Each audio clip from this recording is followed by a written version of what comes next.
Bismillahirrahmanirrahim. Assalamualaikum warahmatullahi wabarakatuh. Alhamdulillah wassalatu wassalamu ala Rasulillah. Hayakumullah wa bayyakum wa saddadanillah wa iyyakum alal khairi wal huda mahyina wa as'aluhu bimannihi wa karamih ayaj'alani wa iyyakum min ahlil ilmi wal qur'ani tadabbura wa fikha innahu ala kulli syai'in qadir wa bil ijabati jadir. Taib ayyuhal ikhwatul kiram. Alhamdulillah Allah Subhanahu wa taala mudahkan kita di sini untuk kembali kumpul dalam rangka menuntut ilmu. Dan biasanya kita kajian hari Rabu, Selasa malam apa? Rabu.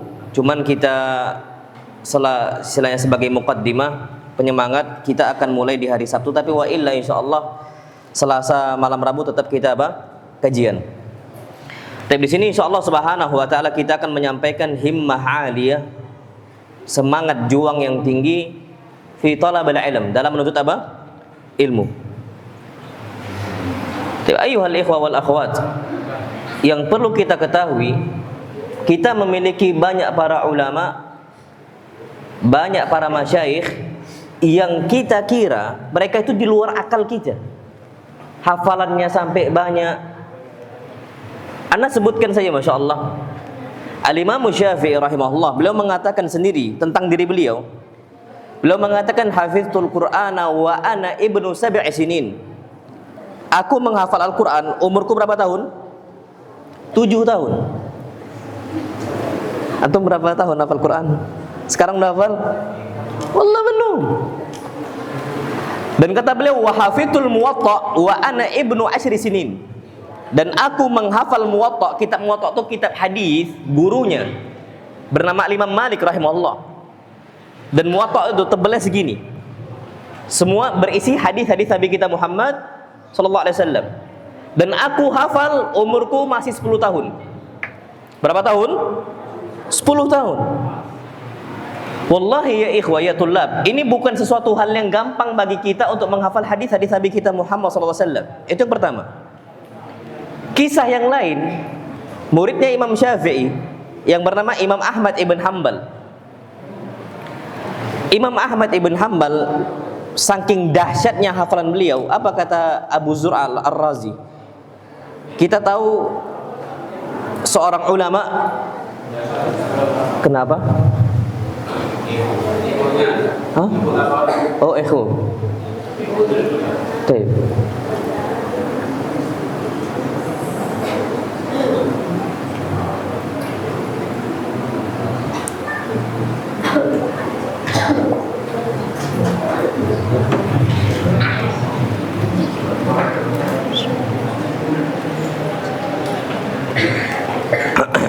Baik. Kita lanjutkan lagi. Oh, belum ya?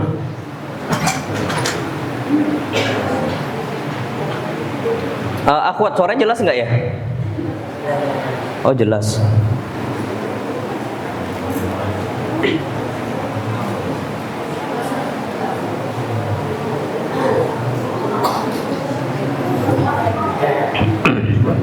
Tes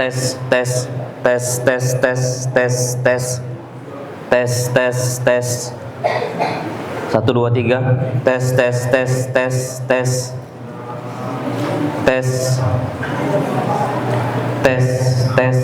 tes menggelegar gitu ya, Masya Allah. Gak tahu mana, kegedean enggak?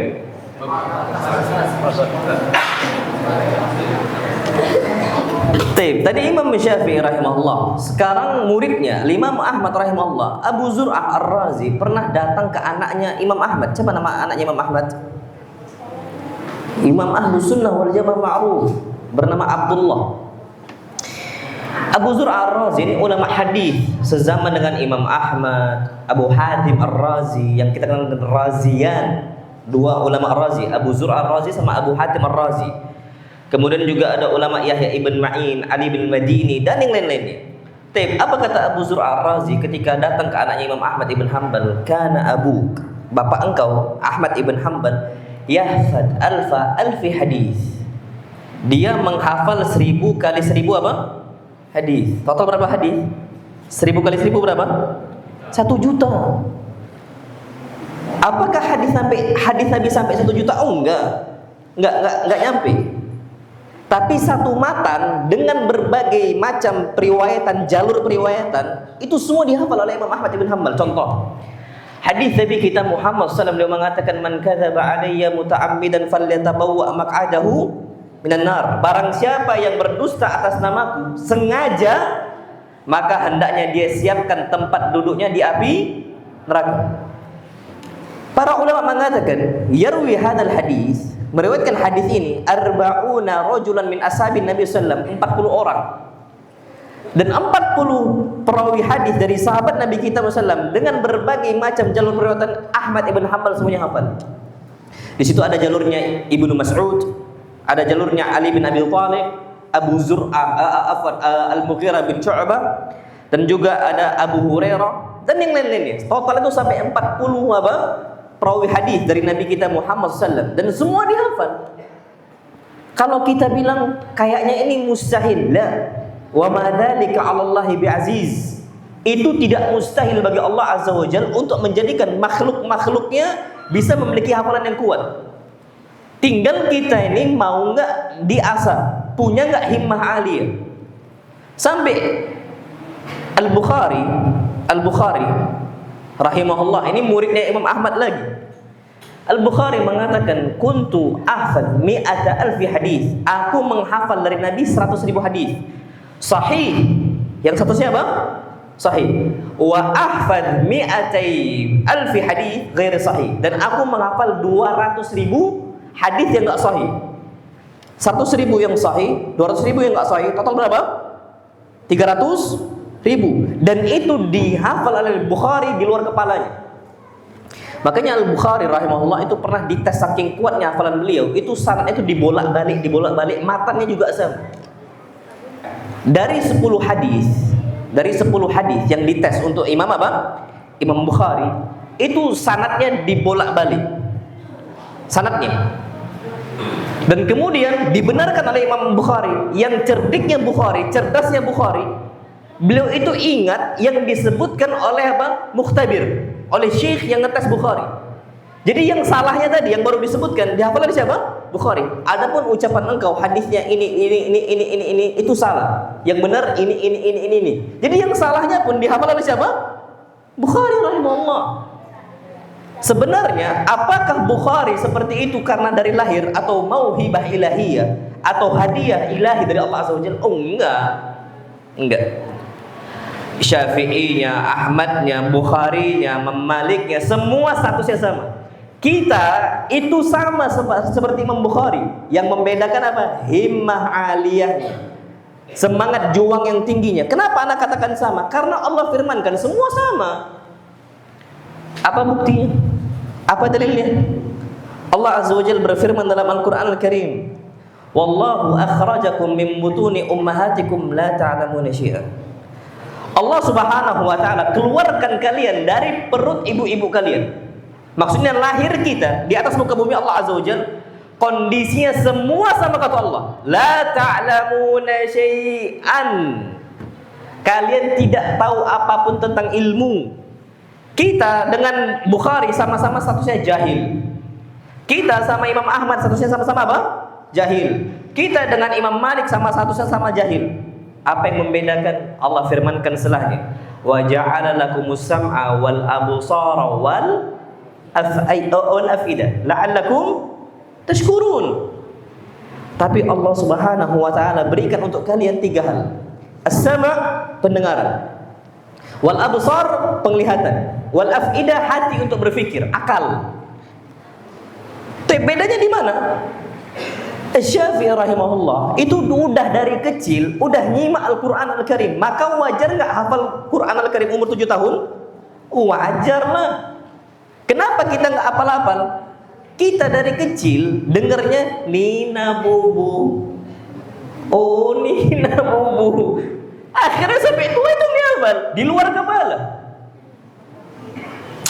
Al-Imam Syafi'i rahimahullah itu ditalkinkan oleh ummahnya dari kecil sejak bayi Al-Quran Karim. Beda di situ. Al-Imam Syafi'i rahimahullah dari kecil yang beliau lihat pandangan matanya itu apa? Guru-gurunya. Bagaimana qudwah mereka hidup, seperti itu ditiru oleh Imam Syafi'i rahimahullah. Dihabiskan matanya untuk ilmu. Dan bahkan Masya Allah, Al-Imam Malik rahimahullah ketika masih kecil, apa kata ummahnya Imam Malik? Kanat ummi tu'ammimuni. Ibu saya itu makaikan saya itu imamah. Dan umi saya mengatakan, unzur min sabtihim. Ketika engkau belajar, lihat bagaimana semangat guru-guru engkau. Lihat bagaimana ilmu-ilmu mereka.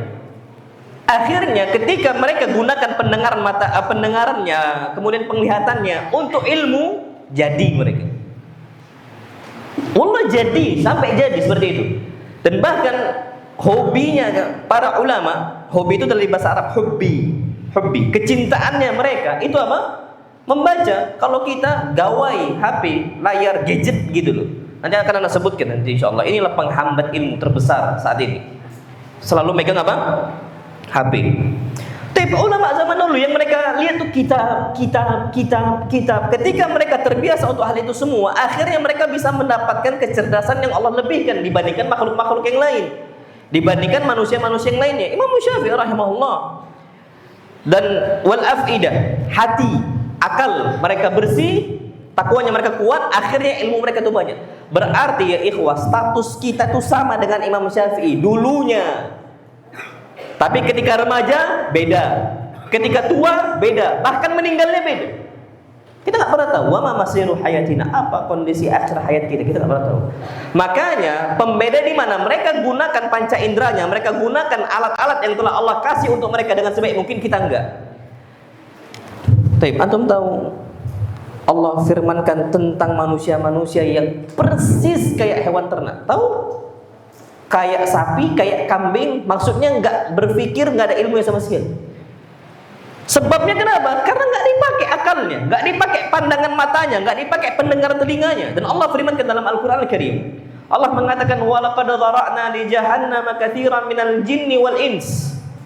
Kami telah masukkan ke dalam neraka jahanam banyak makhluk. Ana ulangi, banyak apa? Makhluk. Minal jinni wal ins. Dari kalangan jin dan apa? Manusianya. Apa kriterianya mereka? Apa sifat-sifatnya mereka? Allah firmankan lahum qulubun la yafqahuna biha. Mereka memiliki apa? Hati enggak dipakai untuk berpikir. Makanya Anda sering katakan, kita berpikir itu bukan pakai otak, bukan. Karena hewan pun punya otak. Kita berpikir pakai apa? Hati, jantung. Ini sering Anda sampaikan. Akhirnya orang tukang maksiat sulit untuk menghafal. Karena hatinya kotor. Nanti akan Anda sebutkan insyaallah. Allah sering sekali mengatakan kita berpikir pakai apa? Hati manusia. Lahum qulub la yafqahuna biha. Mereka punya hati enggak dipakai untuk berpikir. Yang kedua, walahum absarun walahum a'yunun la yubsiruna biha. Mereka memiliki mata enggak dipakai untuk apa? Melihat ilmu. Walahum adanun la yasma'una biha. Dan mereka memiliki telinga enggak dipakai untuk mendengar. Apa kata Allah Azza wa Jalla? Ulaika kal an'am.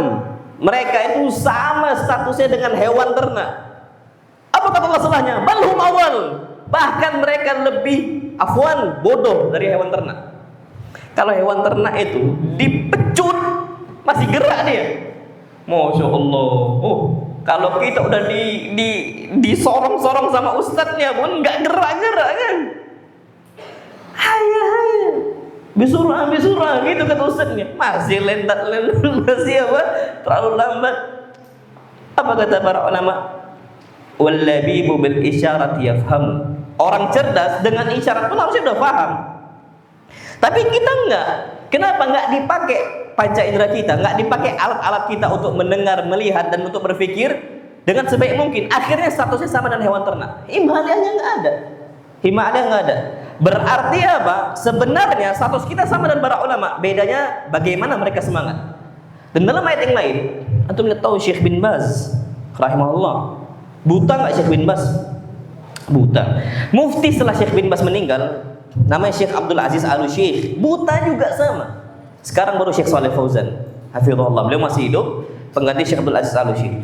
Tapi dua mufti Saudi, dua mufti besar di zamannya, itu dua-duanya buta. Ternyata mereka hafal Al-Quran Al-Karim 30 juz, ngafal hadis Bukhari, Kutubus Sittah, Bukhari, Muslim, Abu Daud, At-Tirmidzi, An-Nasai, Ibn Majah. Ini semua dihafalkan. Wa illa Kutubut Tis'ah, mereka pun hafal. Kenapa mereka kok bisa hafal, kita nggak bisa? Allah katakan, padahal mereka buta loh. Allah katakan, innaha la ta'mal absar. Sesungguhnya mata manusia tidaklah buta, walakin ta'mal qulubul lati fi sudur. Yang buta tuh mata hati. Mata apa? Mata hati, kata Allah Azza wa Jalla. Jadi akhirnya mata, pandangan mata yang harusnya digunakan untuk jalan Allah Azza wa Jalla, mereka nggak gunakan. Akhirnya kenapa? Akhirnya ulaika kal an'am. Mereka seperti apa? Hewan ternak.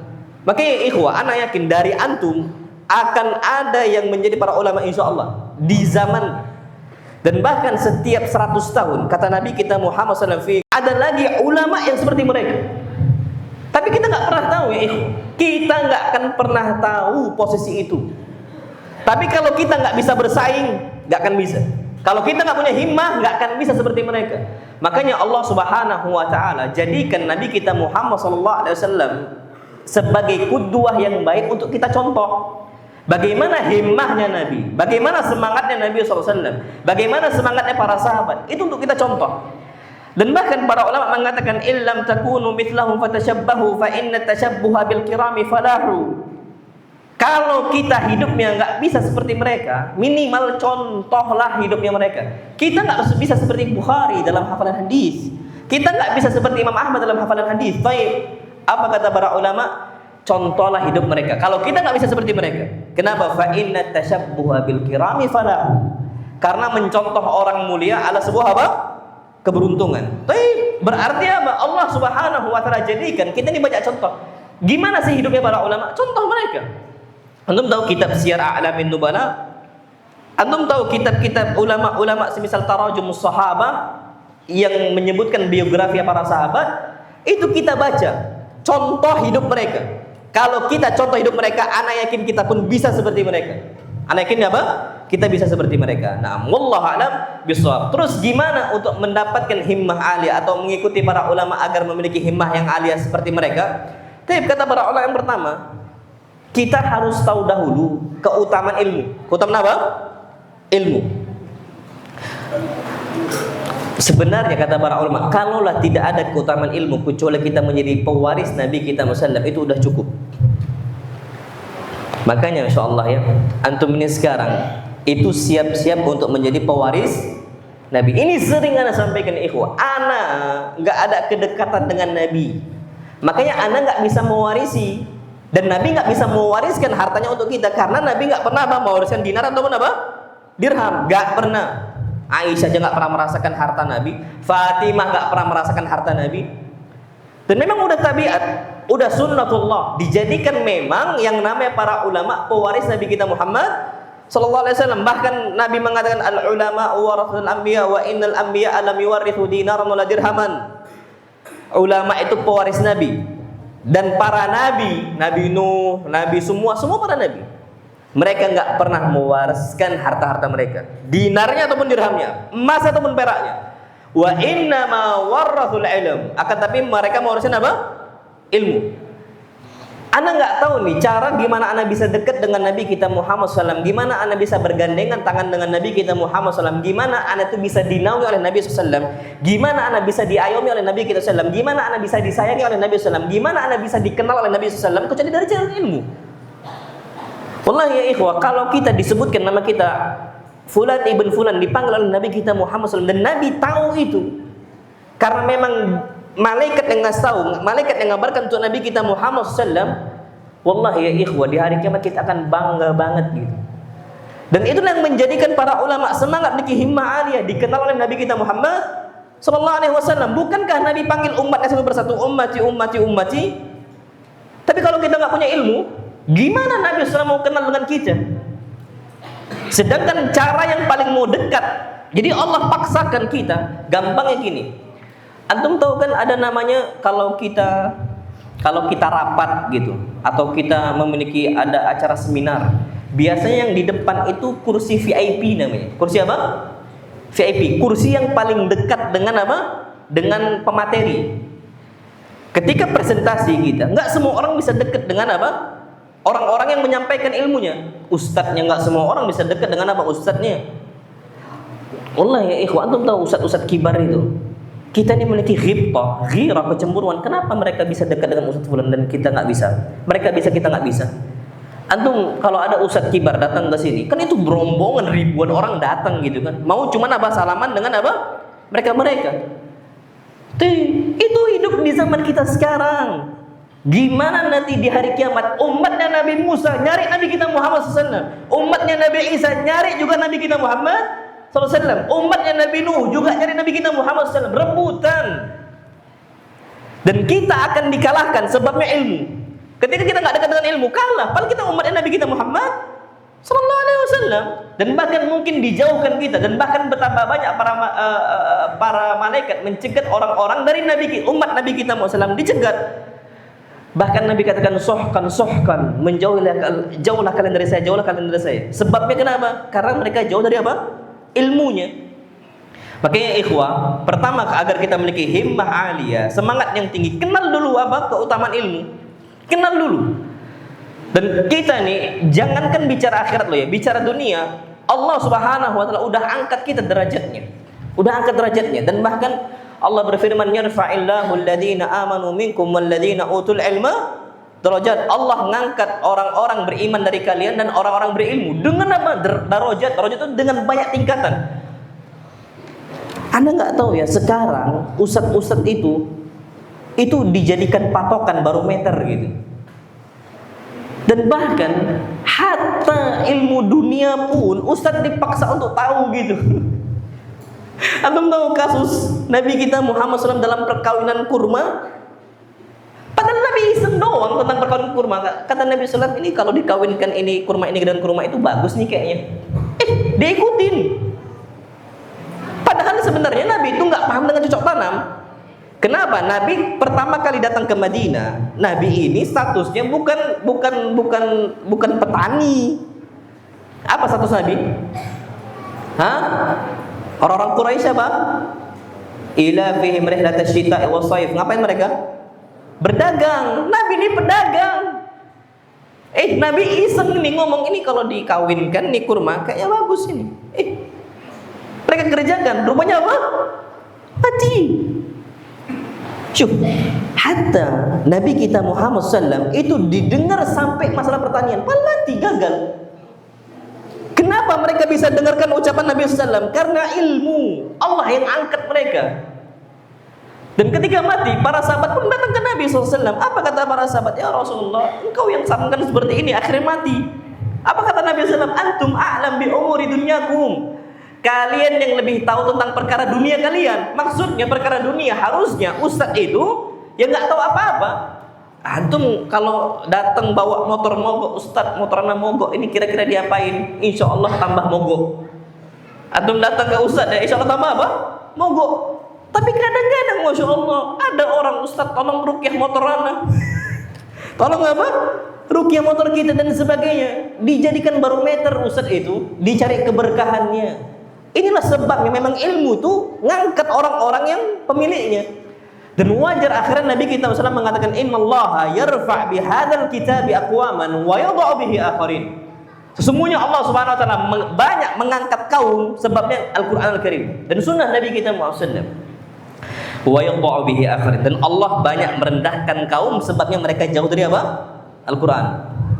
Makanya kalau hidup kita gini-gini aja, bisa jadi karena kita jauh dari Al-Quran Karim, nggak hafal Quran, nggak dibaca, nggak diamalkan, nggak jauh. Tapi kalau anak yakin ya, suatu saat antum akan besar nanti, antum bisa menjadi seorang alim, mungkin yang dari ujung Sabang sampai Merauke sampai kenal dengan antum, ujung Sabang sampai Merauke kenal dengan antum, bisa jadi bisa. Apalagi zaman kita ini sekarang zaman sosial media, zaman keterbukaan, dan antum ditunggu umat. Antum ditunggu apa? Umat. Kalau kita nggak ada himmah aliyah, kalau kita nggak ada semangat yang tinggi, Allah nggak akan ngangkat. Makanya apa kata Allah Azza wa Jalla? Wa rafa'na laka dzikrak. Kami angkat engkau wahai Muhammad, akhirnya engkau selalu disebut. Dan sampai akhir zaman, semua orang akan menyebutkan apa? Qala Rasulullah SAW, qala Rasulullah SAW, qala Rasulullah SAW. Apa sebabnya? Semua ucapan Nabi, semua ilmu. Semuanya apa? Ilmu. Wa rafa'na laka dzikra. Maka Bukhari, antum tahu Bukhari rahimahullah. Al-Bukhari ini ditekan oleh ulama-ulama sezamannya biar mendelep gitu. Bukhari. Tapi apa Kak? Akhirnya nggak bisa mendelep Bukhari, nggak bisa, dipaksa diusir.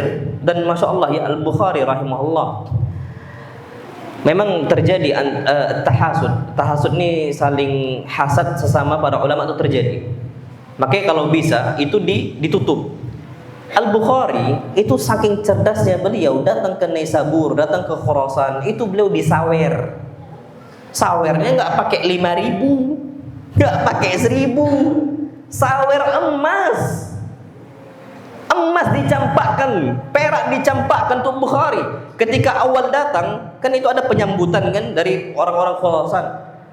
Inilah yang akhirnya menarik pandangan mata orang-orang sezaman dengan Bukhari. Termasuk ada salah satu ulama yang kena hatinya dengan Bukhari, dengan munculnya Bukhari, bernama Yahya Az-Zuhli. Yahya Az-Zuhli ini ulama Ahlussunnah wal Jamaah di zamannya. Bukhari ditekan sampai diusir di Khurasan. Saking beratnya bagi Bukhari berdoa kepada Allah Azza wa Jalla. Apa kata Bukhari? Allahumma daqat biyal ardu bima rahubat fatawaffani ilaika ghair maftun. Ya Allah, luasnya bumi serasa sempit bagi saya. Jadi Bukhari itu dipaksa keluar dari Khurasan, keluar. Dan tidak ada satupun ulama atau muridnya Bukhari yang bersama di pihak Bukhari kecuali satu orang. Siapa namanya? Imamnya apa? Muslim. Akhirnya kita kenal dengan Rawahul Bukhari wa Muslim. Tidak ada yang mau berpihak karena semua takut. Kalau berpihak pada Bukhari kena juga sudah. Waktu itu zaman besarnya fitnah ketika itu. Yang berani frontal cuma Imam Muslim. Sampai Imam Muslim bawa kitab-kitab hadis yang dia ambil dari Yahya Az-Zuhli, dibawa semua dibalikkan kepada Yahya. Ya Yahya, ini buku-buku saya yang saya ambil dari engkau. Hadis-hadis yang saya tulis dari engkau. Saya balikkan semua. Makanya dalam Imam Muslim tidak ada periwayatan dari Yahya Az-Zuhli. Padahal Muslim meriwayatkan. Bukhari masih meriwayatkan an Yahya. Kalau antum buka Bukhari, Sahih Bukhari, antum buka an Yahya itu disebutkan masih. Tapi nggak disebutkan an Yahya Az-Zuhli. Kenapa? Takut hilang ilmu. Jadi dimubahamkan. Kalau antum belajar ulumul hadis, dimubahamkan. Jadi cuma disebutkan dari Yahya. Yahya siapa? Kan banyak Yahya kan? Nggak disebutkan Yahya Az-Zuhli. Kenapa? Imam Bukhari khawatir orang-orang tuh nggak dengar hadis Nabi kita Muhammad SAW. Bayangkan, Bukhari difitnah oleh Yahya Az-Zuhli, tapi Bukhari rahimahullah nggak mau membalas itu. Tetap menghormati Yahya Az-Zuhli, tetap ditulis di situ hadisnya. Imam Muslim enggak, dibalikkan semua. Insyaallah, dibalikkan semua. Sampai akhirnya dipaksa keluar dari Khurasan, dan bahkan disuratkan pemerintah ketika itu yang Khurasan terpaksa terusir. Baru keluar dari Khurasan, mampir di sebuah tempat kecil, kampung kecil, dikomporin juga untuk diusir. Baru istirahat, kata Bukhari, saya baru istirahat di sini berapa malam. Dipaksa lagi keluar lagi Bukhari. Akhirnya pas baru nyampe dikirim lagi surat, dikomporin lagi, sampai akhirnya berat bagi Bukhari.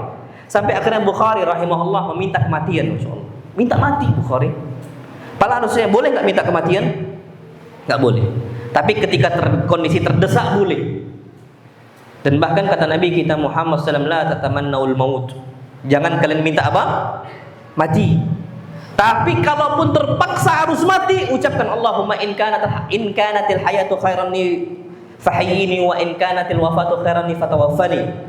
Ya Allah, kalau kehidupan memang baik untuk saya, maka hidupkan saya terus. Tapi kalau kematian memang lebih baik untuk saya, matikan saya. Bukhari doa itu. Akhirnya apa kata Bukhari? Daqat biyal ardu bima rahabat fatawaffani ilaika ghair maftun. Ya Allah, luasnya bumi sempit banget bagi saya. Wafatkan saya tanpa terfitnah untuk membenci orang. Wafatkan saya tanpa terfitnah untuk membenci orang. Makanya Yahya Az-Zuhli enggak dibenci oleh Bukhari rahimahullah. Apa yang terjadi? Wa rafa'na laka dzikra. Ditekan kayak manapun enggak bisa ditekan. Kenapa? Mereka ini makhluk Allah yang Allah jaga. Akhirnya semua ulama, semua masyayikh, semua para penuntut ilmu, semua menyebutkan rawahul Bukhari wa Muslim. Dan inilah yang kita perlu tahu. Berarti kaidahnya kalau mau mulia, dekat dengan apa? Ilmu. Allah akan angkat derajat kita dengan derajat yang paling tinggi. Itu yang pertama. Jadi ya ikhwah, himmah aliyah kita bangun, kita harus tahu dahulu keutamaan ilmu. Kalau kita nggak tahu keutamaan ilmu, nggak akan kita bisa semangat utama untuk ilmu. Nah, sebenarnya ada banyak keutamaan ilmu, cuman anda nggak akan bisa sebut satu persatu karena waktu kita apa? Sempit. Yang kedua, himmah aliyah dalam posisi rihlah ilmiah wa rihlah da'wiyah. Semangat juang yang tinggi untuk melakukan perjalanan jauh untuk menuntut ilmu dan untuk berdakwah. Jadi lakukan apa? Rihlah. Rihlah ini apa? Perjalanan jauh. Rihlah itu bukan untuk liburan. Rihlah apa? Liburan ke pagar alam, Masya Allah. Kita kalau rihlah ngapain? Liburan. Ulama zaman dahulu rihlah untuk menuntut ilmu. Dari Sumatera ke Jawa, Jawa ke Sumatera. Tapi sebenarnya nggak usah jauh-jauh. Imam Malik itu nggak pernah keluar dari Madinah, tapi beliau ngambil seluruh ilmu dari ulama Madinah. Makanya salah satu ulama yang nggak pernah hijrah, bahkan dikenal dengan Imam Darul Hijrah. Imamnya tempat orang hijrah ke Madinah. Dan nggak pernah keluar dari Madinah. Imam Malik. Siapa namanya? Imam Malik rahimahullah. Tapi beliau ini semangat untuk melaksanakan, walaupun perjalanan deket-deket gitu ya, semangat. Kalau antum misal, mungkin kan ada yang dari Prabu Muli, nggak apa-apa. Masuk pondok harus semangat. Dari Palembang, terus dari mana yang paling jauh? Kemarin kan ada dari Lintang tuh. Sekarang siapa yang paling jauh? Muara Enim kan? Lahat, siapa Lahat? Kelas 1 ya, baru. Insyaallah. Tapi ada yang dari Lahat dan sebagainya.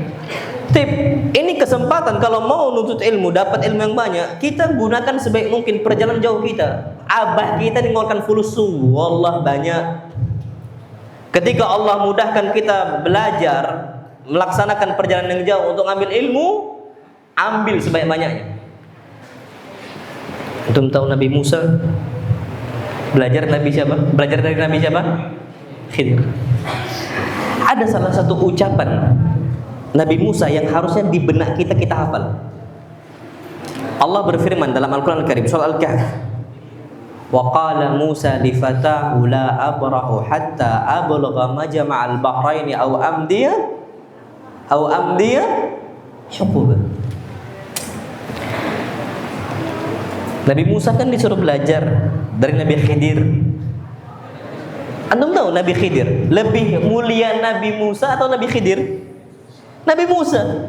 Nabi Musa dituntut, diperintahkan oleh Allah belajar dari orang derajatnya di bawah Nabi Musa. Apakah Nabi Musa nolak? Oh enggak. Saya harus ketemu nih orang. Jalan tuh udah jauh banget berlayar Nabi Musa. Pembantunya, fatahnya Musa atau pembantu Nabi Musa itu, wahai Musa, kita masih jalan kayak gini sejauh ini. Apa ucapan Nabi Musa? Wa qala Musa li fatah. Musa mengatakan untuk apa? Pembantunya masih muda.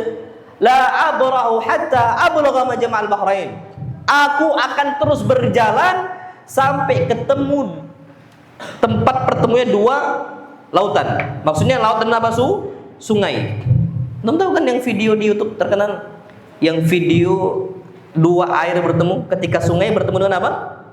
Laut. Tahu itu kan? Itu terjadi. Aku akan berjalan sampai ke sana. Kalau kita belum sampai, jangan nyerah. Ya Allah, Lahat ke Prabu ini deket banget. Antum nggak perlu berlayar.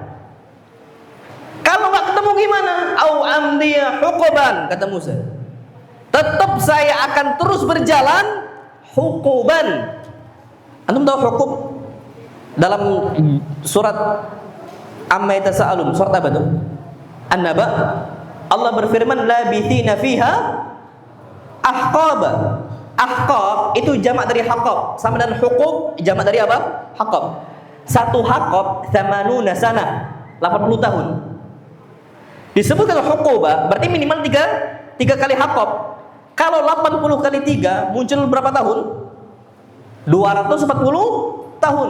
Saya akan berjalan kalaupun 240 tahun 3 kali hakob, nggak apa-apa saya habiskan umur saya. Yang penting harus ketemu Nabi siapa? Khidir. Antum di pondok berapa tahun berjalan?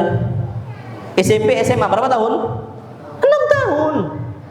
Wallah sedikit banget kita. Tiba-tiba udah futur, udah down imannya, nggak mau lagi belajar, nggak mau lagi ngajar, nggak mau lagi nuntut ilmu. Ah Ustaz, anak capek Ustaz, bosan Ustaz. Tapi antum ingat kan Nabi Musa? Au amdiya hukuman.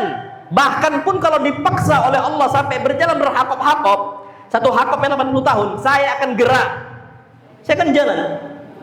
Maka rihlah ilmiah ya ikhwah nggak gampang. Ulama-ulama kita punya ulama banyak. Minangkabawi, Yasin Al-Fadani, Al-Falembani. Ini mereka, antum tahu juga Hamka, Buya Hamkanya. Ini mereka jalan jauh sampai ke Mekah nggak balik mereka. Kapan mereka balik? Kalau udah ilmunya mapan. Buya Hamka itu, antum tahu kenapa gerak ke Mekah? Bapaknya itu kiai. Dia anaknya, bapaknya itu mau jadikan anaknya ini kader untuk jadi apa? Mudir pondok yang dibangun oleh bapaknya. Tapi nggak bisa bahasa Arab. Dihinakanlah sama masyarakat sekitar. Gimana mau jadi kiai nggak bisa bahasa Arab? Terpaksa Buya Hamka berangkat. Dan ini diem-diem Buya Hamka berangkat. Nggak ngomong ke keluarga besarnya, enggak. Kalau ngomong mau ke Mekah ditahan oleh bapaknya. Akhirnya Buya Hamka berangkat ke Mekah dan balik ketika ada beberapa kementerian dari negara kita Indonesia minta beliau balik. Akhirnya jadi ketua MUI, Majelis Ulama apa? Indonesia. Itu ke Mekah berlayar naik kapal. Ya Allah, kita sekarang naik pesawat. Cuman 9 jam. Antum tahu ulama Yasin Al-Fadani, dan bahkan Masya Allah Yasin Al-Fadani ini disebutkan musnidud dunya. Orang yang punya banyak sanad hadis di dunia ini. Ulama Mekah, Madinah menghormati Yasin Al-Fadani. Sebabnya apa? Sebabnya karena mereka adalah orang-orang yang melaksanakan rihlah ilmiah. Antum tahu Syekh Amir Bahjat, ulama Madinah, ulama fikih Madinah, Hambali mazhabnya. Beliau ini cucu dari ulama kita Minangkabawi. Cucu. Masih hidup Amir Bahjat, masih muda. Hadisnya Masya Allah, hafal hadis beliau. Antum tahu Syekh Asim Hakim. Syekh Asim Hakim ini juga sama sekarang dikenal juga di YouTube. Ini keturunan dari Delhi gitu. Melayu, Medan. Dan ini ulama-ulama kita semua. Kenapa mereka bisa seperti itu? Mereka semangat rihlah ilmiah. Perjalanan jauh. Kalau tanya capek enggak? Wallah capek. Atau mau dakwah kemanapun, kita mau nuntut ilmu kemanapun, capek safar itu. Dan bahkan kata Nabi SAW, as-safaru qit'atun minal azab. Safar itu potongan dari apa? Adab. Maksudnya siksaan, disiksa kita. Aduh, apalagi kalau antum nanti suatu saat akan merasakan kita safar ke sebuah tempat, belum apa-apa, tahu nih jamaah kalau ada munculnya kita, Ustaz, kajiannya. Ustadznya belum istirahat, dipaksa untuk apa? Kajian. Antum suatu saat akan merasakan itu nanti. Antum safar, jalan-jalan atau pulang kampung antum ke Lahat nih, atau mau liburan, nggak bisa nanti biasanya. Kenapa? Dipaksa oleh jamaah untuk ngisi apa? Kajian. Wallah ta'ban. Capek kita. Tapi kenapa mereka ini ala ulama-ulama besar himmah dia? Rihlah mereka, perjalanan mereka untuk nuntut ilmu atau untuk berdakwah nggak dianggap sebagai beban, tapi kesempatan untuk menyebarkan apa? Ilmu. Makanya datanglah kita dari rumah nih, nggak usah jauh-jauh, dari Prabu Muli, kota Prabu Muli ke Tanjung Raman nih, ke pondok kita Ma'at Imam Al-Albani di Masjid Al-Islam ini. Datang kita cuma beberapa langkah, dihitung oleh Allah dibalas dengan surga. Man salaka tariqan yaltamisu fihi ilman sahalallahu lahu bihi tariqan jannah.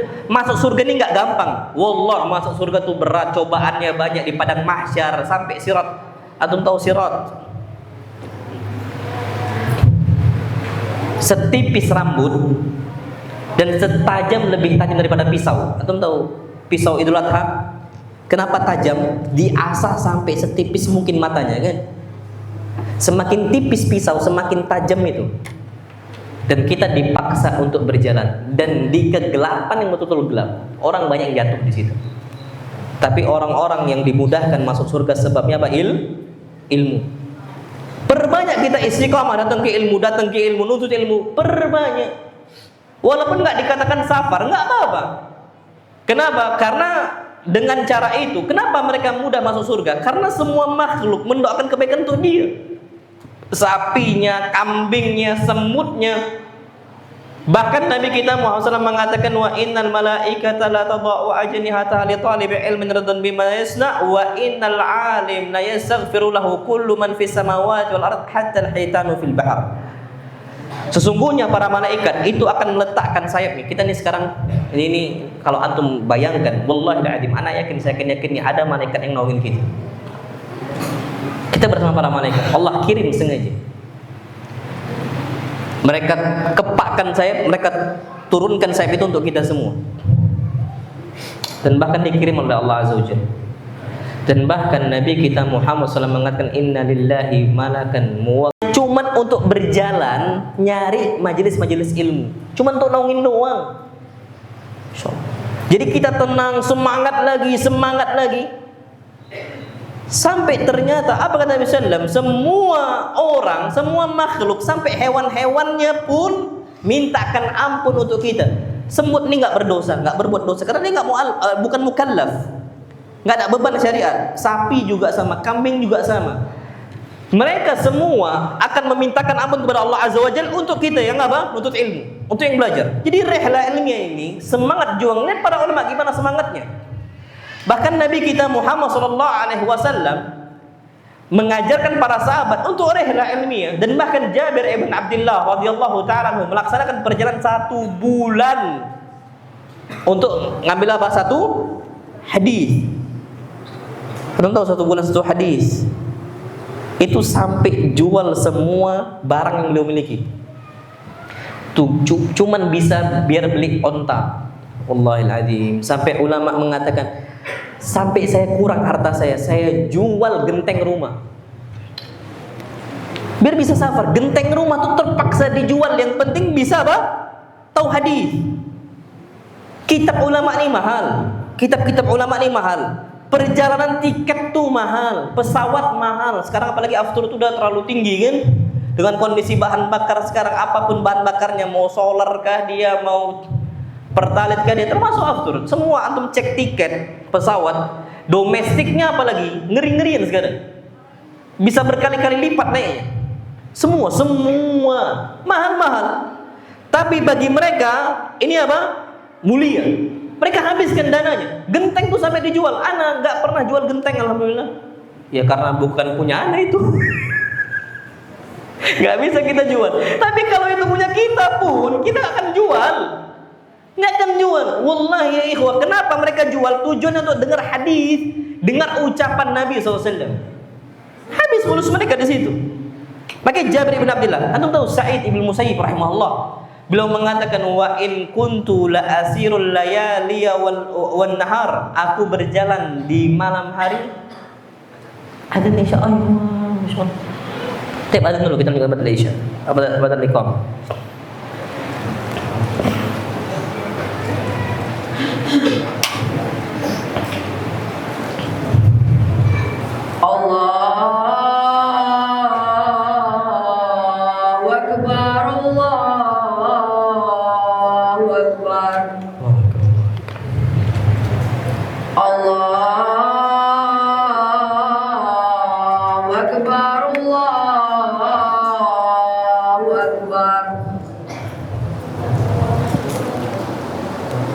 Asyhadu an la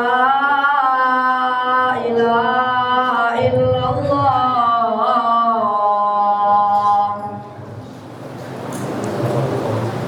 Asyhadu an la ilaha illallah.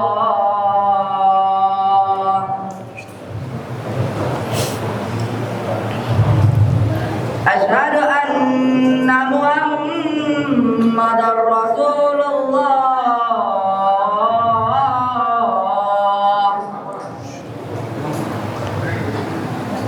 Asyhadu anna Muhammadar Rasulullah.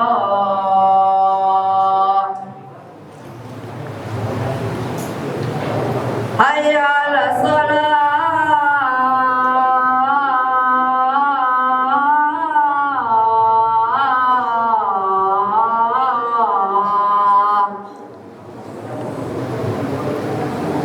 Hayya 'alas shalah.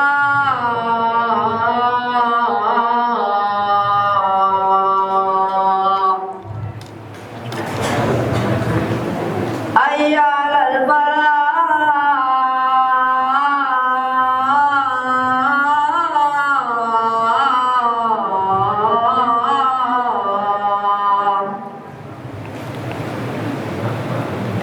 Hayya 'alal falah.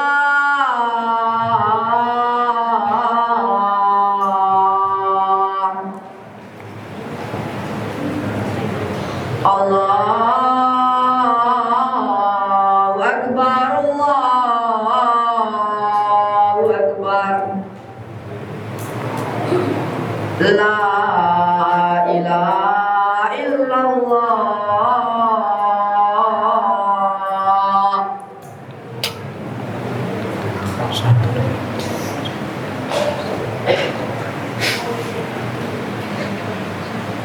Masih dalam rihlah ilmiah.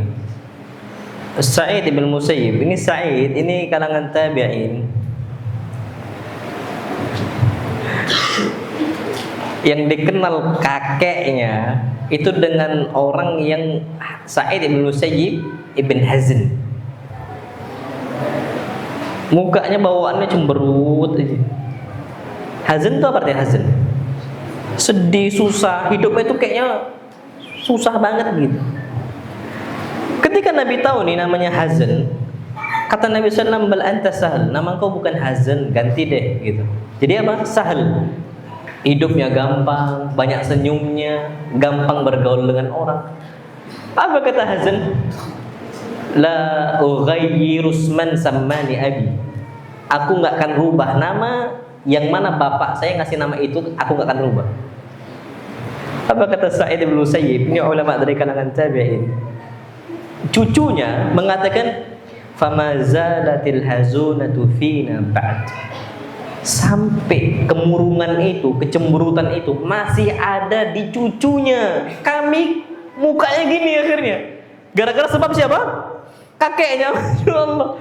Ini ulama. Jadi ala kulli hal, masyaallah. Sa'id bin Musayyib ini ulama ahli dari kalangan tabi'in al-ilm.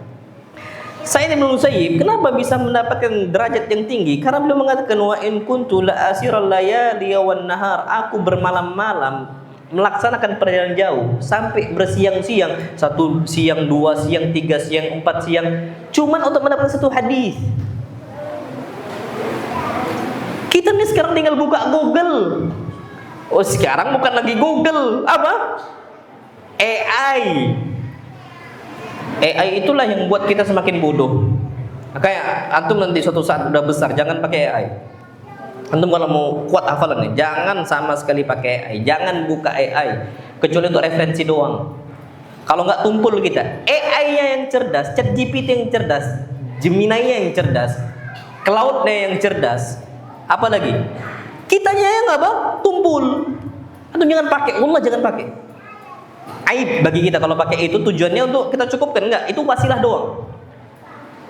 Antum tahu, Masya Allah, mereka seperti itu sampai Ibn Abbas mengatakan rihlah ilmiah ya, walaupun dekat gitu, lu sampai katakan, wa in kuntu la'ati Ubay ibn Ka'ab, aku sampai datang ke sahabat Nabi SAW yang bernama Ubay bin Ka'ab. Antum tahu kan Ubay bin Ka'ab? Sahabat yang dijadikan oleh Umar bin Khattab sebagai imam yang mengumpulkan kaum muslimin ketika itu salat tarawih. Ma'ruf, ini apa? Qari'nya Nabi kita Muhammad sallallahu alaihi wasallam. Itu rumahnya Ubay bin Ka'ab. Sampai debu nerpa saya, sampai debuan. Jadi diambil selimut, diambil rida, selendang, tujuannya untuk nutupin wajahnya siapa? Ibn Abbas. Aku tunggu sampai Ubay bin Ka'ab keluar. Ketika keluar, aku tanyakan hadis.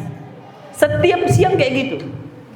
Antum, siapa yang datang ke rumah Ustaz Ammar, tidur depan rumah Ustaz Ammar? Ada. Tidur siang kayak lah, Masya Allah, bawa bantal. Kenapa tuh bawa bantal? Mau ke rumah Ustaz Ammar. Apa? Ke rumah Ustaz Ammar, nuntut ilmu. Ada antum kayak gitu? Oh enggak. Ustaznya di kantor antum enggak datang. Wallah, asatidah itu bakal meninggal ya ikhwah. Antum ya tulab, asatidah itu bakal meninggal. Kalau antum enggak gunakan nih waktu sebaik mungkin, hilang keberkahan. Dulu kita, rumah ustaz-ustaz kita datengin. Hatta ketika di SCDI. Kami bertanya, kami curhat, kami konsultasi, datang.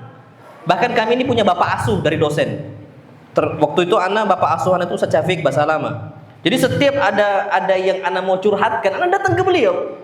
Jadi setiap mahasiswa itu ada bapak asuhnya gitu, dosennya gitu. Bapak asuh anak ketika itu Ustaz apa? Syafiq bahasa lama. Ketika anak ada sesuatu hal yang ruwet bagi kami datang ke beliau. Ada yang Ustaz Ali Musri, ada yang Ustaz Arifin Badri, ada yang Ustaz Muhammad Nur Ihsannya, Ustaz Nur Khalisnya. Kami datang satu persatu ke rumahnya, ketok pintu rumahnya, nanya ilmu, konsultasi masalah hidup. Hatta kami belum nikah, permasalahan itu banyak. Apalagi kalau udah mahasiswa udah apa? Nikah, seabrek-abrek itu masalahnya. Allah. Kami harus tahu nih apa solusinya. Datang ke Ustaz. Dan akhirnya itulah yang membuat kita ini apa? Bisa bangkit.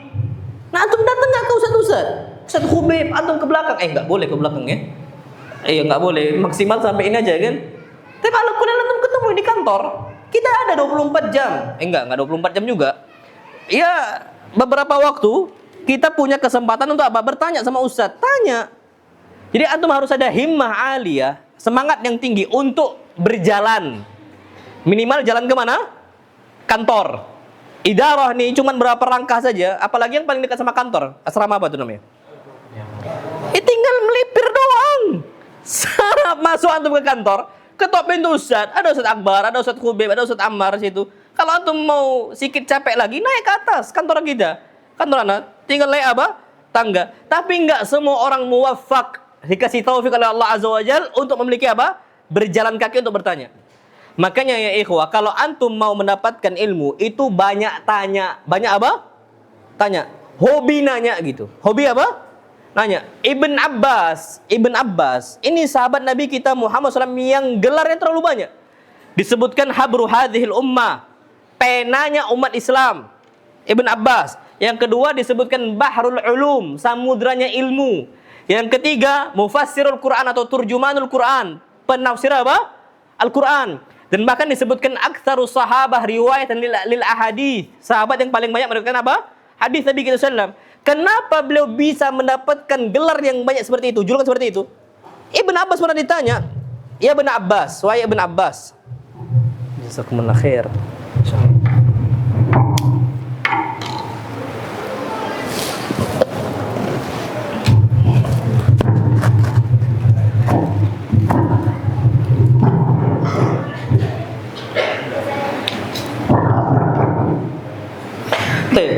Ibn Abbas pernah ditanya, gimana kok engkau bisa mendapatkan ilmu segudang seperti itu, sebanyak itu? Dua cuman Ibn Abbas katakan, bilisanin sa'ul wa qalbin aqul. Dengan lisan yang banyak bertanya dan hati, jantung, qalb yang hobi berpikir. Maksudnya tolong jadi murid kita, jadi tulabul ilm, jadi penuntut ilmu, itu banyak tanya, terus banyak nganalisa. Kenapa gini? Kenapa gitu ya? Anak punya empat bersaudara. Abah anak sering ngomong, sifat anak itu orang yang nggak pernah puas ketika bertanya, cuman dikasih tahu selesai. Dari kecil memang ada watak itu yang anak miliki. Anak nggak pernah puas sampai ketemu. Dan bahkan itu memang terbukti. Anak kadang-kadang stres gitu. Kadang-kadang stres ketika nggak tahu apa hikmahnya, apa sebab itu, anak mencari tahu sampai tahu gitu. Bahkan anak pernah duduk di maktabah itu, tidur di maktabah, tidur di perpustakaan itu sampai bermalam-malam. Sebabnya satu perkara. Ada ustadz kami itu, beliau itu duduk di antara dua sujud, itu ngisyaratkan kayak tasyahud. Kenapa beliau gitu? Anak tanya semua kakak kelas. Ya karena ada dalilnya. Gitu jawabannya. Anak, apa dalilnya? Ya nggak tahu katanya. Loh, ada dalilnya tapi nggak tahu dalilnya. Salahnya ana karena nggak nanya ke beliau, karena sungkan-sungkan. Nah ini masalah di kita. Tapi ana hobi analisa, mencari tahu gitu. Akhirnya ana duduk di maktabah sampai bermalam-malam. Mungkin sepekan tuh ada. Ana punya kawan namanya Ulil. Ada juga Izzi ketika itu. Ada juga Fauzi. Ini mereka orang besar sekarang. Ustadz besar sekarang saat ini. Masih muda. Ana ditemani oleh mereka. Sampai ternyata anak keliling maktabah ketemu jawabannya, ternyata ada di jawaban Syekh Ibnu Utsaimin dan juga Al-Imam Al-Qayyim rahimahullah. Memang ada hadisnya. Oh, baru ketemu. Riwayat Imam Ahmad Ibn Hanbal. Nah, kita kalau hobi analisa gitu ya, nggak pernah puas sampai tahu hatta dari ilmu dunia. Kita kenapa kok bisa gini ya? Ana termasuk orang yang mempelajari bagaimana algoritma di sosial media, metanya, Google-nya, YouTube-nya. Kita akan pelajari gimana sih kalau kita pengen jangkauan postingan kita lebih luas. Itu kan harus cari tahu ya. Kita cari tahu gitu. Ana nggak pernah puas. Ana cuman diem doang gitu. Diem doang. Akhirnya cuman ala kadarnya. Oh nggak bisa. Orang kalau mau tinggi di atas, analisanya harus kuat. Analisanya dia itu harus apa? Harus kuat dan banyak bertanya. Nah Ibn Abbas tuh menang ya karena banyak bertanya. Kalau kita sungkan-sungkan sama Ustadz nggak akan bisa. Oke, antum harus hobi naik sama siapa? Ustadz. Nggak apa-apa, tanya, datang ke rumah Ustadz. Ustadz, gimana nih Ustadz maksudnya Ustadz? Datang ke kantor Ustadz, gimana maksudnya dan sebagainya. Dan bahkan pernah Nabi marah sebabnya sahabat nggak bertanya. Dan bahkan Nabi doakan dan keburukan. Ini kacau banget ketika itu.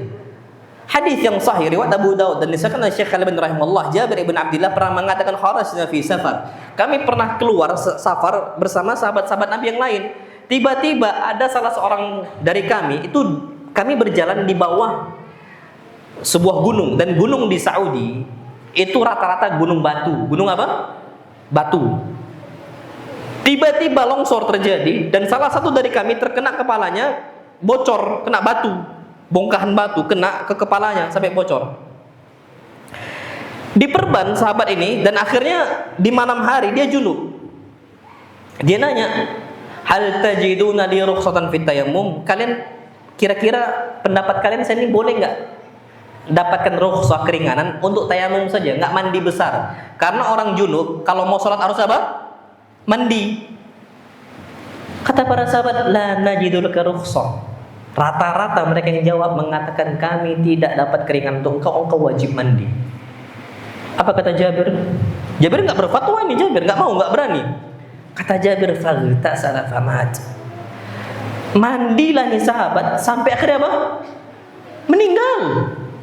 Jabir langsung takut nih posisi, hilang satu nyawa, dan bahkan kata Nabi sallallahu alaihi wasallam, "La zawalud dunya wa ma fiha." Hilangnya dunia semuanya dan apa yang dalamnya itu lebih baik di sisi Allah dibandingkan nyawa satu muslim mati tanpa hak. Ini berdebar di jantungnya Jabir ibn Abdullah. Pulang ke Madinah, nanya ke Nabi. Nabi langsung marah, qatalahumullah. Mereka membunuh sahabat saya dengan fatwa yang salah. Semoga Allah bunuh mereka semua. Itu hadis Nabi sallallahu alaihi wasallam. Apa kata Nabi sallallahu alaihi wasallam? Ala sa'alu hina lam ya'lamu. Tidakkah mereka mau bertanya kalau tidak apa? Tahu. Fa inna shifa'al ayat soal, karena obatnya nggak tahu apa? Bertanya. Makanya kalau kita memiliki himmah aliyah, semangat yang tinggi untuk bertanya, nganalisa, itu ana yakin insya Allah kita akan menjadi orang tinggi. Tapi kita kalau malas bertanya, susah. Antum tanya apa aja ke ahlinya, tanyakan. Sejarah kah? Agama kah? Tanyakan kepada ahlinya. Itu kita akan menjadi apa? Menjadi ulama yang besar. Kemudian yang berikutnya adalah agar kita memiliki himmah aliyah, kata para ulama, perbanyak dahulukan ilmu dibandingkan dunia. Dunia ini banyak loh ya macamnya, bisa makan, bisa hiburan.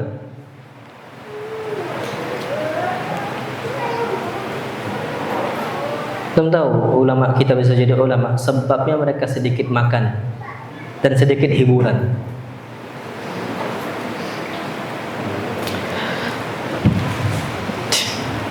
Yang lebih menyakitkan hati kita, bangsa yang paling kecanduan dengan gadgetnya, dengan gawai HP-nya, bangsa Indonesia. Cek penelitian itu. Satu hari bisa sampai 7 jam durasi layar. Allah, ini nyakitkan banget nih. Mereka dahulukan TikToknya, Instagramnya, Facebooknya, sampai Ana sering sampaikan ke ikhwah-ikhwah, ya ikhwah, kalau kita mau jujur, buka HP sekarang, cek durasi layar itu bisa. Berapa jam kita buka HP layar HP? Ana katakan, satu hari satu malam kita punya berapa jam dikasih oleh Allah Azza wa Jalla? 24 jam, semua sama. Mau di timurnya sampai di baratnya semua 24 jam. Bedanya ada yang siangnya lebih lebih lama, ada yang siang lebih apa? Cepat. Kebalikan yang malamnya lebih lama, ada yang malamnya lebih cepat. Tapi totalnya sama, semua 24 jam. Sama semua, nggak ada lebih, nggak ada kurang. Tip 24 jam ini manusia bekerja 8 jam, habis untuk dunia. Prioritas mereka dunia, pasti udah tuh. Sepertiga habis untuk dunia. 8 jam untuk tidur. Berarti 2/3 udah habis itu apa? Dunia. Tinggal 1/3 cek layar HP. Durasinya 7 jam. Tinggal sejam ngapain kita? Maka inilah yang akhirnya membuat kita ini mandek, karena prioritas kita itu bukan lagi untuk agama, tapi untuk apa? Dunia. Dan apa kata Allah Azza wa Jalla? Wa gharratkumul hayatud dunya. Kalian tertipu dengan hidup apa? Dunia, hiburan dunia, semua TikTok. Wallahi, penuntut ilmu main di TikTok itu kalau bukan untuk dakwah, untuk belajar, aib ana bilang. Sebenarnya gitu. Mau nggak mau udah kayak gitu dah kaidahnya. Dan bahkan kata Allah Azza wa Jalla, "Wa mal hayatud dunya illa mata'ul ghurur." Dan tidaklah kehidupan dunia kecuali apa? Perhiasan. Semua hiasan, HP-nya, tabletnya, komputernya, semua mata'ul ghurur. Ini nipu semua. Makanya Nabi Sulaiman pernah nyembelih kuda, sebabnya kudanya melalaikan Nabi Sulaiman dari siapa? Allah Subhanahu wa Ta'ala. Ada nggak yang kita kasih HP kita sebabnya karena kita lalai dengan HP? Nggak ada. Nggak ada. Dan ini yang membuat akhirnya kita mandek. Dan ana pernah bahas di Masjid Anwar kemarin tentang zakat kecerdasan. Cerdas nih ya ikhwah, itu tidak abadi. Orang ngecek kecerdasan IQ itu nggak abadi dari kecil sampai tua segitu-gitu aja, enggak. Bisa naik, bisa apa? Nurun. Ana pernah bahas itu kecerdasan. Gimana cara biar bisa cerdas? Hafalan tuh kuat, ingatan tuh kuat. Ada cara. Antum bisa juga cek nanti di kajian. Dan itu 100% terbukti. Kalau antum mau cerdas 100% itu terbukti. Hafalan itu apa? Kuat. Ana sampaikan sering baca kitab, sering baca buku, sering nulis. Yang ketiga bertakwa. Itu yang ana sampaikan 3 hal. Ana ulangi, sering baca kitab. Ana gak bilang HP lo ya, kitab. Antum bakal kena distract kalau baca PDF dari HP karena muncul apa? WA. Kling. Dipencet notifikasinya. Kebuka apa aplikasi WA-nya, kena distract gitu udah.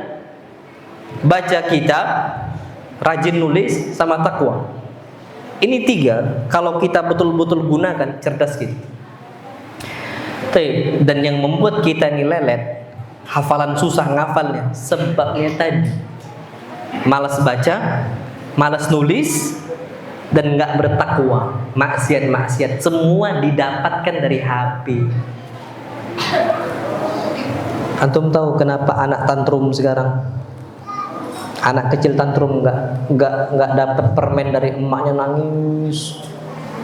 Karena mereka itu otaknya udah rusak, brain rot namanya, pembusukan otak. Karena dari kecil dikasih tontonan CoComelon. Tahu kan kartun itu? CoComelon tuh coba cek, perhatikanlah. Tontonlah CoComelon tuh, setiap scene. Makanya kartun yang paling baik sebenarnya Dora. Dora tuh satu scene tuh bisa sampai 10 detik. Apakah kalian lihat apel? Di manakah apel? Itu kan? Itu penelitian membuktikan ternyata semakin panjang misinnya itu membuat anak itu lebih sabar. Anak kita malas baca buku sebabnya gampang bosan. Baru 1 halaman bosan yang minta ampun. Ada nggak belajar mereka? Antum hobi nggak baca buku? Santri? Fauzan gini, Masya Allah, rajin, Masya Allah. Alhamdulillah. Tapi faktanya banyak yang enggak. Sebabnya kan tadi. Dan yang kedua, sekarang umat bangsa kita dibodohin dengan sosial media short, YouTube short yang pendek, Reels Instagram, TikTok yang rata-rata ini semua durasi pendek. Short 1 menit, scroll. Instagram 1,5 menit, scroll. TikTok diperpanjang durasinya 3 menit, scroll. Habis umat Islam. Makanya hiburan nih membahayakan banget. Makanya anak sering kampanyekan sekarang, balik ke kitab, buku udah. Atau nggak usah lagi pakai gadget sudah. Dan kita nggak meninggal nggak pakai gadget. Makanya dahulukan apa? Prioritaskan ilmu dibandingkan apa? Dunia. Sama hatta kayak makan. Apa kabarnya kalau antum kehabisan lauk? Ustadz, Bude, kami belum apa? Makan. Itulah yang membuat kita ini mandek ya ikhwan. Itulah. Antum terlalu banyak makan. Banyak makan inilah yang buat gampang ngantuk. Umat Islam tuh nggak pernah kenal dengan 3 kali makan sehari. Yang pertama kali buat sarapan pertama kali itu orang Yunani kuno di tahun 1400-an. Dan Nabi nggak pernah kenal itu. Nabi sarapannya makan buah. Kita makan nasi plus sayur plus lauk, di kelas turun tidur. Coba antum makan buah doang, makan pisang, tapi nggak ada ya di sini ya. Makan kalau dan bahkan sarapan terbaik adalah tidak sarapan. Itu yang ngomong orang kafir. Apa kata Aisyah? Akala alu Muhammadin sallallahu alaihi wasallam ma akala alu Muhammad sallallahu illa al-aklataini fil yawmi wal lailah. Kami selaku keluarga Nabi enggak pernah makan dalam satu hari satu malam kecuali 2 kali. Kecuali berapa kali? 2 kali. Sarapan buahnya, malam sarapan apa? Besarnya buka puasa. Itu pun sering sekali dengan buah lagi. Dengan kurma lagi. Nah, kalau antum masih prioritaskan makan, nggak akan bisa. Makanya coba sekarang belajar untuk makan 2 kali sehari. Bisa nggak kira-kira? Tapi jangan. Nanti pondok digugat sama wali santri. Ustaz, anak kami kenapa kurus? Antum nggak kasih makan? Jangan. Tapi maksimal 3 kali sehari. Jangan kalau udah makan 3 kali sehari, malam masih ngerebus mie. Allahul musta'an wa alaihi tuklan. Khalil ibn Ahmad mengatakan afqalu sa'ati alaihi sa'atun aqul fiha. Waktu yang paling berat bagi saya itu waktu makan. Maka tolong prioritaskan ilmu bukan dunia. Hiburannya. Sekarang hiburannya coba datang ke kajian. Hiburannya sekarang coba dengar masyayikh kajian, dengar ustadz kajian. Bagaimana kok mereka bisa ya kayak gitu ya? Kecerdasan mereka kok bisa sampai seperti itu ya? Dan sebagainya. Itu perbanyak prioritaskan apa? Agama. Sampai jam berapa, Gus? Udah habis waktunya. Tapi sebenarnya ada banyak himmah aliyah yang nggak bisa ana bahas satu persatu di sini. Tapi ala kullil tadi yang ana mau sampaikan, ulama seperti Imam Bukhari, Imam Ahmad dan yang lain-lainnya itu statusnya sama. Yang membedakanlah himmah aliyah dalam mereka mengetahui keutamaan ilmu. Yang kedua, mereka hobi mencatat, atau mereka itu hobi rehla ilmiah, atau mereka prioritaskan ilmu agama dibandingkan apa ilmu dia. Itulah yang membedakan kita dengan apa mereka. Dan ana berharap antum santri di sini ada dari antum yang menjadi ustadz dai besar suatu saat, yang antum akan menjadi ulamanya. Amin amin rabbal alamin. Dan ana berharap itu. Dan itu wa ma dzalika 'ala Allah bi'aziz. Itu enggak mustahil bagi Allah azza wajalla. Karena Imam Ahmad dulu kecil sebagaimana kita kecil. Imam Syafi'i kecil bagaimana kita kecil sama. Bedanya himmahnya tadi. Himmahnya tadi. Nah, wallahu a'lam bishawab.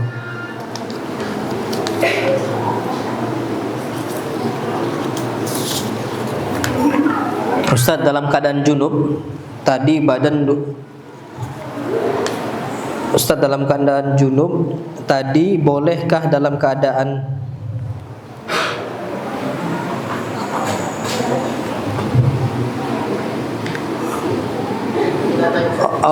dalam keadaan tadi bolehkah tayamum? Ayo, nah tayamum.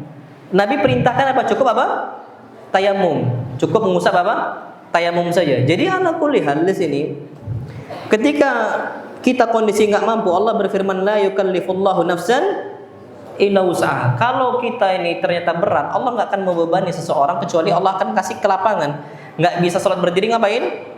Duduk. Nabi mengatakan sholli qa'iman fa in lam tastati' fa qa'idan fa in lam tastati' fa 'ala jambin. Kalau seandainya kalian ini sholat nggak bisa berdiri, maka apa? Duduk. Nggak bisa duduk, maka apa? Berbaring tidur. Nah, Allah a'lam bishawab. Salam izin bertanya luar tema, apabila imam mengucapkan takbiratul intiqal atau takbiratul ihram, apakah kita harus mengucapkannya juga atau cukup imam saja yang mengucapkannya? Kita ucapkan juga. Ada satu hadis. Hadis ini Nabi mengatakan, hadis disebutkan dari Nabi kita Muhammad sallam, qiraatul imam man kana lahu imam fa qiraatul imam lahu qiraah. Barang siapa yang memiliki imam, maka bacaan imam adalah bacaan makmum.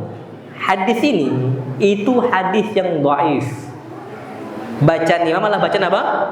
Makmum. Ini hadisnya hadis yang dhaif. Makanya sebagian ulama di antara mazhab Hanafi, mereka mengatakan bahwasanya makmum enggak wajib baca Al-Fatihah. Enggak wajib membaca takbir intiqal. Yang sahih tetap kita baca. Kenapa? Hadis tadi man kan lahu imam faqiraatul imam lahu qiraah. Siapa yang memiliki imam, maka bacaan imam adalah bacaan untuk dia, untuk makmum. Itu hadisnya dhaif. Jadi tetap berlaku sebagaimana apa? Normalnya. Jadi seperti itu. Dan ini yang dirajihkan oleh Syekh Ibnu Utsaimin rahimahullah.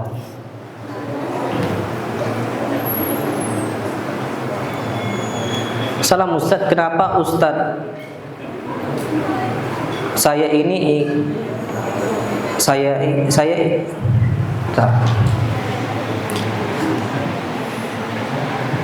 ingin memiliki pemahaman, tetapi saya tidak ada kecintaan dalam menuntut ilmu dan malas atau sering futur dalam menuntut ilmu. Jadi bagaimana solusinya? Gak akan bisa. Antum mau jadi Syekhul Islam itu yang memiliki ulama, memiliki ilmu yang banyak, tapi malas baca, malas menuntut ilmu, gak akan bisa. Antum tahu ucapan para ulama, kullun yadda'i waslan bi Laila walakin Laila la tukirru lahum bidzak. Semua orang tuh ngaku cinta Laila, tapi Laila tidak ngaku cinta mereka. Nggak akan bisa. Kenapa? Buktikan cinta kita ingin memiliki ilmu dengan cara apa? Belajar. Nggak bisa dengan malas menuntut ilmu. Dan bahkan para ulama mengatakan, seandainya engkau memberikan semua usaha yang kau miliki untuk ilmu, lam yu'tika illa ba'dhah. Ilmu gak akan ngasih kecuali setengahnya. Apalagi yang belajar setengah-setengahan, gak akan bisa dapat. Makanya kenapa kok kita gini-gini aja? Karena kita ngasih untuk ilmu gak 100% kita kasih. Makanya kalau kita kasih cuma 50%, gak akan bisa. Gak akan apa? Gak akan bisa. Berarti mulai sekarang bangun hobi untuk membaca. Makanya insyaallah ya, Mak, ada pajak itu. Kena pajak gitu insyaallah.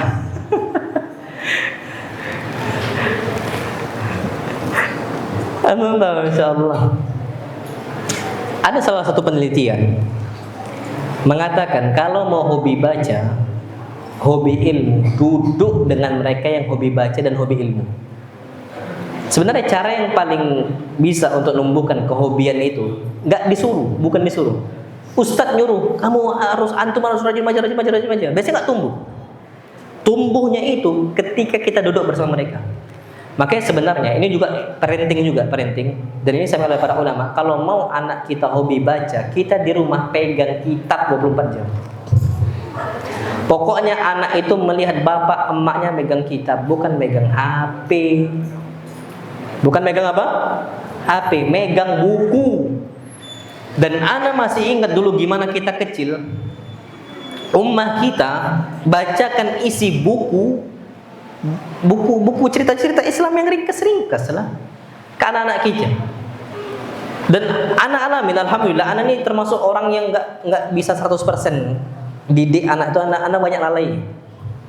Ya qadarullah syafa'al, anak banyak lalainya. Tapi alhamdulillah anak punya istri yang betul-betul mendukung program gimana didik anak untuk bisa. Jadi istri itu beli buku-buku dan itu dibacakan untuk apa? Anak-anak. Kalau anak mah hobi pergi. Kayaknya anak nggak pernah bacain untuk anak-anak, dan ini kekurangan anak, kealpaan anak selaku orang tua. Karena sering pergi dakwah sana dakwah sini, tapi anak ternyata merasakan kebahagiaan ketika kita memiliki pasangan yang dia hobi baca, bisa numbuhkan untuk anak-anak membaca. Jadi sekarang kalau santri ini, kalau antum mau rajin baca, kalau ustadz menyuruh baca sulit. Antum deketin kakak-kakak kelas yang hobi apa? Baca. Anak yakin antum sangat baca. Yakin. Jadi datang membaca itu sebenarnya perintah dari Allah. Iqra apa? Iqra apa arti iqra? Bacalah. Nah ternyata Nabi Muhammad SAW kawan-kawannya bukan kawan-kawan hiburan, orang-orang jahiliyah, bukan kawannya malaikat Jibril yang semua penuh dengan ilmu. Makanya akhirnya Nabi kita Muhammad SAW tuh hobi dengan ilmunya. Makanya duduk dekat dengan apa? Kawan-kawan yang hobi baca. Siapa yang santri hobi baca? Antum kan punya program baca kitab kan? Selesai nggak itu? Selesai nggak santri?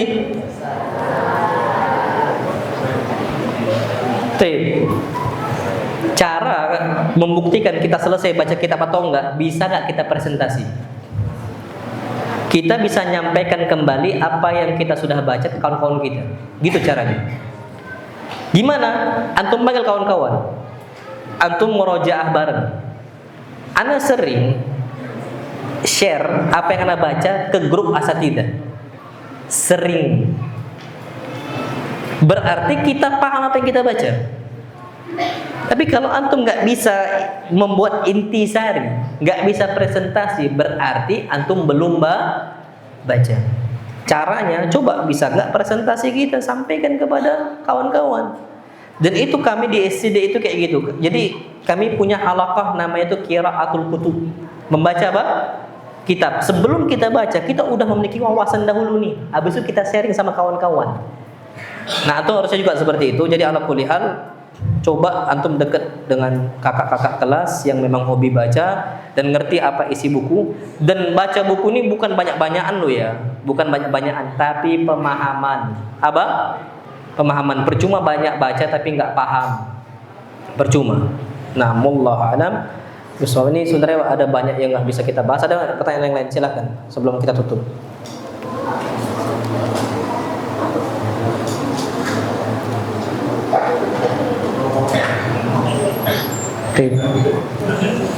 Kajian ini kita tutup. Jadi ala kuliah terakhir Anda mau sampaikan penutup ini untuk santri, Anda kampanyekan hobi baca buku. Kemana aja deh, bawa aja buku. Antum kemana nih? Ke masjid, pegang buku antum. Sebelum sholat zuhur, bawa buku bacaan antum harian, baca. Dan Ana sering sampaikan kebiasaan membaca itu nggak dimiliki oleh orang-orang Jepang, orang Islam. Dan Ana udah sampaikan cerita ini banyak di beberapa majelis. Bagaimana ulama itu di kendaraan itu baca. Antum tahu Syekh Ali Hudayfi, imam Masjid Nabawi, setir mobil beliau ditempel untuk penyangga, nama itu stand Quran, ditempel untuk Quran gede. Jadi ketika beliau lagi nyetir itu ditahan halamannya karena ada standnya, beliau nyetir. Di depannya apa? Quran. Kalau kita nyetir mobil tapi buka HP, naik motor tapi buka apa? HP. Para ulama buka mushaf. Walaupun harusnya itu kena tilang kan gitu. Kenapa? Kena tilang. Cuman ala kulli ini sebagaimana semangat para ulama untuk menumbuhkan membaca, akhirnya mereka menjadi orang-orang yang cerdas. Jadi kalau antum mau cerdas, itulah cara yang bisa kita kerjakan. Dan ini bertahap, santri. Ana ulangi, ini bertahap. Antum bisa sampai ke derajat ini insyaallah kalau dari kecil antum biasakan. Tunggulah setahun. Percaya sama ana, antum memiliki wawasan yang luas. Tunggu setahun. Tunggu 2 tahun, tunggu 3 tahun, sampai akhirnya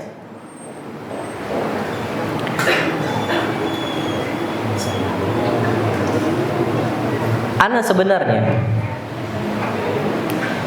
beberapa kali anak kajian di akhir-akhir ini gitu ya, Ana tuh mencoba ngisi kajian tanpa catatan. Itu adalah tantangan, challenge kita untuk diri kita. Bisa nggak? Ternyata 100% bisa. Ada salah seorang syekh ngisi kajian nggak pernah pakai kitab. Tergantung semua di mindset. Makanya mindset ini ada sebuah buku ditulis oleh orang kafir. Ini PhD, gelarnya itu S3 doktor. Perempuan yang nulis tentang mindset kita. Kalau mindset kita bisa. Dan sekarang bisa. Ana ada beberapa kajian di akhir-akhir ini, Ana tanpa kitab, tanpa apa catatan. Caranya gimana? Kalau dulu Ana sebelum kajian Ana nulis materi, cuman ringkasannya, cuman poin-poinnya doang. Dulu. Sekarang Ana coba, ternyata bisa. Berarti tergantung apa? Mindset. Dan ternyata mindset itu bisa ada orang memiliki mindset itu dua pemahaman. Ada mindset tetap, mindset tumbuh. Mindset tetap itu yang merasa bahwa saya IQ itu nggak bisa ditingkatkan. Ini salah besar. Akhirnya mereka mandek walaupun mereka dulu pintar, anak-anak kecil. Perhatikan, dulu mana kawan-kawan kita yang ranking 1? Mana kawan-kawan kita yang ranking 2? Mana kawan-kawan kita yang ranking 3? Kemana mereka semua? Biasanya yang menguasai dunia, mereka-mereka yang tidak mendapatkan ranking. Yang ranking 1, ranking 2, ranking 3, mereka dicekokin dengan mindset tetap. Udah gitu-gitu aja. Tapi yang bertumbuh besar memiliki mindset tumbuh namanya. Dulu kita bukan siapa-siapa. Ternyata mereka banyak belajar, banyak berkembang. Akhirnya tergantung semua pada mindset. Dan ini yang Allah firmankan dalam Al-Quran Al-Karim. Yadhunnuna billahi dhanna sawu alaihim dairatus sawu. Kalau kita mau prasangka terus buruk kepada Allah Azza wa Jalla, kita akan mendapatkan apa? Hal yang buruk. Makanya kata Allah Azza wa Jalla dalam hadis qudsi, ana inda dhanni abdi bi, tergantung mindset kita. Aku bersama mindsetnya hamba-hambaku. Syuh, ana ulangi ya. Aku bersama mindsetnya hamba-hambaku. In dhanna khairan fa khairun wa in dhanna syarran fa syarrun. Kalau mindsetnya baik, dia dapat kebaikan tadi. Kalau dia mindsetnya buruk, dia dapat keburukan tadi. Berarti sekarang kita bukan siapa-siapa. Mindsetnya tumbuhkan. Ana 10 tahun, tunggu Ustaz. Ana insyaallah jadi alim. Sekarang kita orang tua awam, nggak apa-apa Ustaz, anak awam. Anak-anak insya Allah 10 tahun lagi Ustaz, anak berharap jadi Ustaz seperti Ustaz-Ustaz yang lain. Mindset kita harus punya. Mindset. Prasangka kita. Ternyata ini buku anak baca, mindset ini. Semua anak beberapa kali nih akhir-akhir ini baca tentang masalah self gitu, masalah gimana kita membangun jiwa gitu.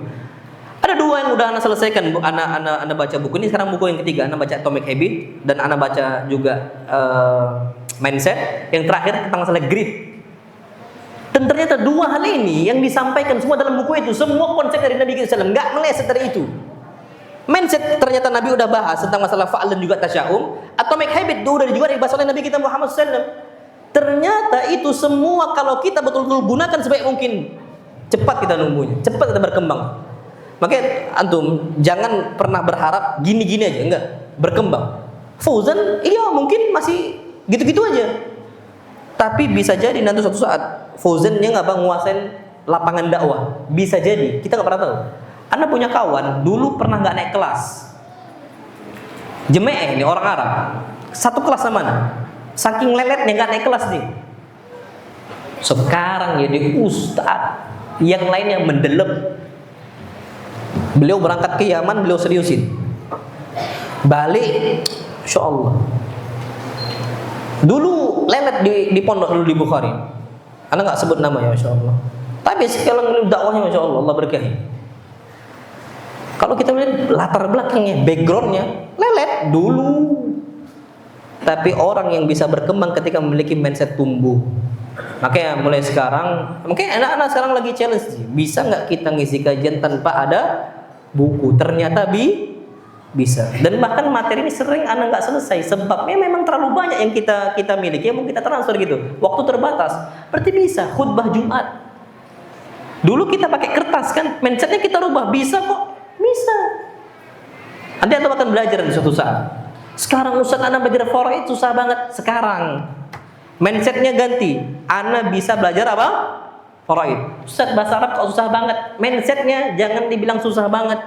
Mindsetnya sekarang bisa dirubah. Ini bahasa Arab gampang, cuman memang Allah kasih waktu.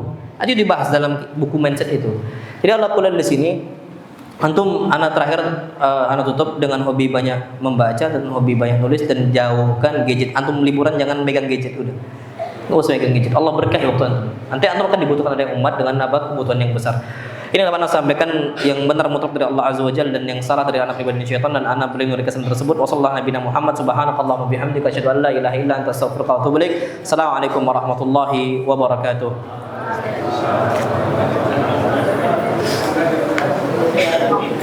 Thank you.